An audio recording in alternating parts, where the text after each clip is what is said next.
nombre es el doctor Marino Estrella y vamos a hablar en el día de hoy sobre los trastornos de la unidad motora. Entonces, la primera enfermedad que vamos a hablar es la enfermedad de Eaton-Lambert. Recordemos, aquí tenemos lo que es la placa motora. Aquí en la placa motora tenemos el nervio que viene del sistema nervioso y tenemos aquí el músculo esquelético. Esto aquí es la unión neuromuscular. Esto aquí que parece como si fuera un ojo, realmente es la vesícula, es una vesícula cargada del neurotransmisor acetilcolina. Para que esta vesícula pueda moverse de manera adecuada hay un complejo que se llama el complejo proteico de Snare. Este complejo proteico de Snare permite lo que es anclaje de esa vesícula a la membrana celular.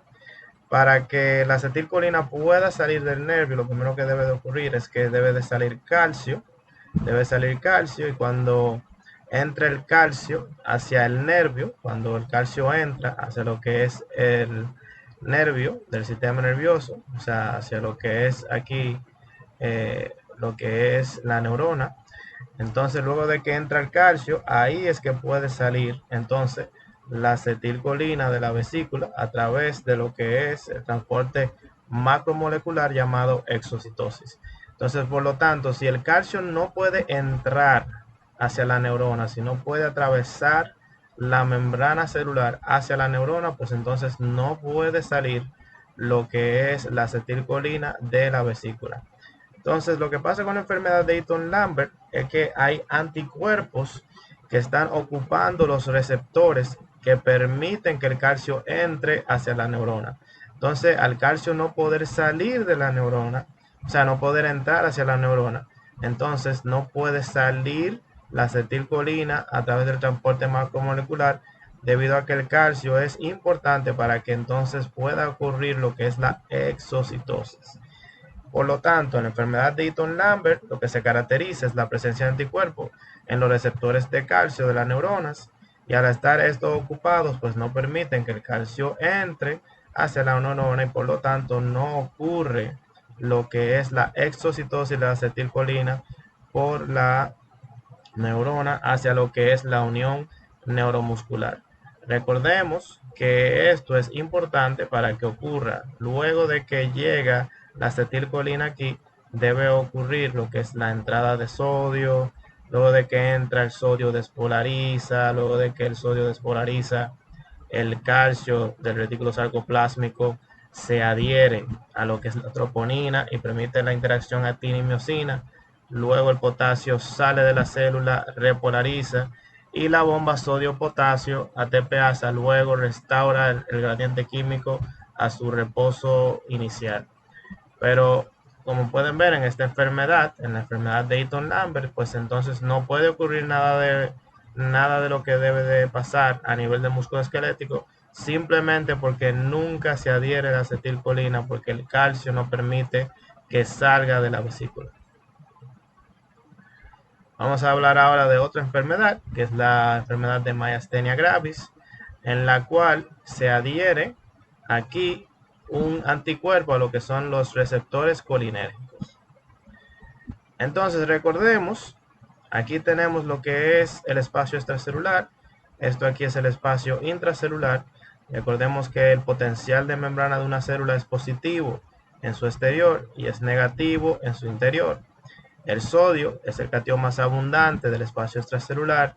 El potasio es el catión más abundante del espacio intracelular. Esto aquí es el retículo sarcoplásmico. El retículo sarcoplásmico está unido a un anclaje que hay del receptor colinérgico, que estos receptores que tenemos aquí, y ese anclaje que une lo que es el receptor colinérgico con lo que es el retículo sarcoplásmico son los receptores de rianodina, los cuales se abren para permitir que el calcio salga del retículo sarcoplásmico y permitir la contracción muscular. Entonces, cuando sale la acetilcolina a través del proceso que vimos anteriormente de exocitosis, el cual vimos que es necesario que el calcio entre a la neurona para que pueda salir la acetilcolina y hacer exocitosis. La acetilcolina se adhiere aquí a lo que es el receptor colinérgico. El receptor colinérgico abre y permite que el sodio entre la célula. Al ser el sodio un catión, pues entonces cambia el interior, que es negativo, a positivo, y por lo tanto lo despolariza. En este momento, entonces hay una despolarización, el canal se inactiva y no permite que más sodio entre, siguiendo lo que es el principio de refractariedad. Luego de que esto ocurre, que el canal está inactivo, pues entonces se activa lo que es el anclaje del receptor colinérgico con lo que es el retículo sarcoplásmico a nivel de receptor rianodina. Los receptores de rianodina se abren y permiten que entonces el calcio salga. Entonces al calcio salir permite la interacción actina y miosina. Entonces, ¿qué es lo que pasa en la enfermedad de myasthenia gravis? Nada de eso puede ocurrir porque entonces los anticuerpos de anticolinérgicos no permiten que entonces se adhiera a la acetilcolina. Esos anticuerpos están ocupando esos receptores y no permite que ocurra la contracción muscular, no ocurre esta cascada que vimos ahora mismo que permite que haya una interacción actina y miosina. Entonces, la miastenia gravis es una enfermedad autoinmune caracterizada por la presencia de anticuerpos que ocupan los receptores de acetilcolina y al estar ocupados, pues no permiten lo que es la contracción muscular. Ahora vamos a hablar sobre una enfermedad que se llama la intoxicación por órganos fosforados. Los órganos fosforados son sustancias que podemos encontrar, por ejemplo, en pesticidas y raticidas, como por ejemplo los raticidas tipo trepacitos. Muchos pacientes pueden tener una intoxicación por trepacito, o sea, por órganos fosforados, ya sea de manera intencional cuando son intentos de autolisis, o sea, intentos suicida, o cuando son personas que trabajan con, por ejemplo, con fumigación y tienen algún accidente y se intoxican con elementos que tengan órganos fosforados. Entonces, ¿qué nosotros vemos en esta enfermedad? Volvemos aquí a lo que es la unión neuromuscular. Volvemos a recordar que esto es el nervio, esta es la neurona, el sistema nervioso, y esto aquí sería pues el músculo o la unión de lo que es la neurona con el músculo. Entonces recordemos, la neurona tiene entonces aquí la vesícula que está cargada de acetilcolina. Entonces a través del complejo proteico de SNER se puede anclar a la membrana celular lo que es la vesícula, que está cargada de acetilcolina. Debe entonces entrar calcio, hacia lo que es la neurona, y luego de que el calcio entra a la neurona, permite la salida por exocitosis, o sea, transporte macromolecular de la acetilcolina. Entonces, ¿qué ocurre? En el caso de lo que es la intoxicación por órganos fosforados, tenemos que los órganos fosforados, ellos van a inhibir una enzima que se llama acetilcolinesterasa. La acetilcolinesterasa es una enzima que inhibe lo que es la acetilcolina, o sea, la acetilcolinesterasa degrada la acetilcolina. Entonces, ¿qué es lo que vemos en intoxicación por órganos fosforados? Nosotros lo que vemos es que los órganos fosforados inhiben la acetilcolinesterasa. O sea, al inhibir la acetilcolinesterasa, vamos a tener un paciente que va a tener una descarga colinérgica. O sea, todo lo que son los efectos parasimpáticos van a estar aumentados. A nivel del corazón, el parasimpático produce bradicardia, el paciente va a tener bradicardia y por lo tanto hipotensión. A nivel de lo que son las glándulas salivares, el parasimpático produce secreción, va a haber aumento de la secreción salivar o cialorrea. A nivel de los bronquios, el paciente produce broncoconstricción y va a tener por lo tanto dificultad respiratoria. Y a nivel del intestino, o sea, a nivel de la vía digestiva, el parasimpático produce aumento de la peristalsis y por lo tanto el paciente va a tener diarrea. Todo esto secundario a la intoxicación de órganos fosforados.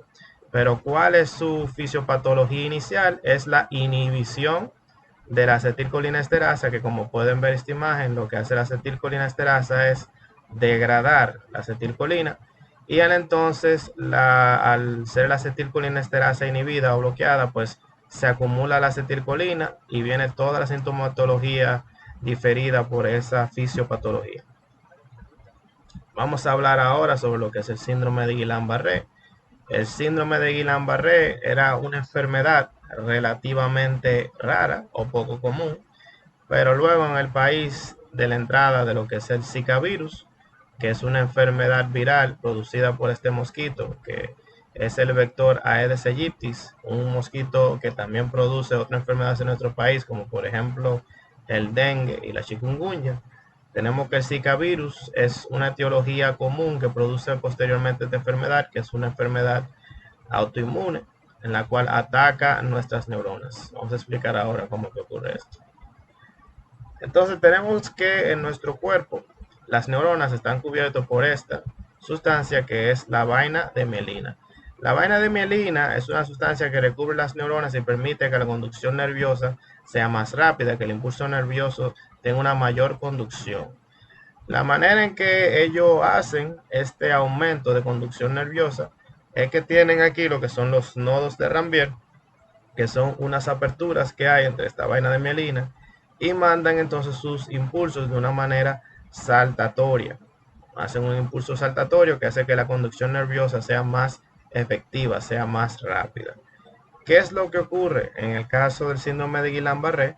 En el caso de Guillain-Barré hay unos anticuerpos que atacan lo que son las células de Schwann, que son las productoras de mielina a nivel de la periferia.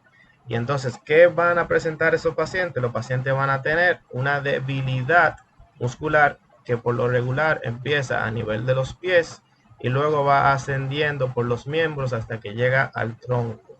Normalmente esa es la presentación típica y casi siempre tienen historia de que tuvieron una infección viral por Zika, por ejemplo, aquí en el país, pero en otros países donde el Zika no es endémico, pues puede ser casi siempre secundario a Campylobacter jejuni, la etiología más frecuentemente relacionada, pero en el caso de nuestro país, donde el Zika es muy frecuente, la historia de tener una infección de Zika anterior eh, tiende a aumentar la incidencia de la enfermedad.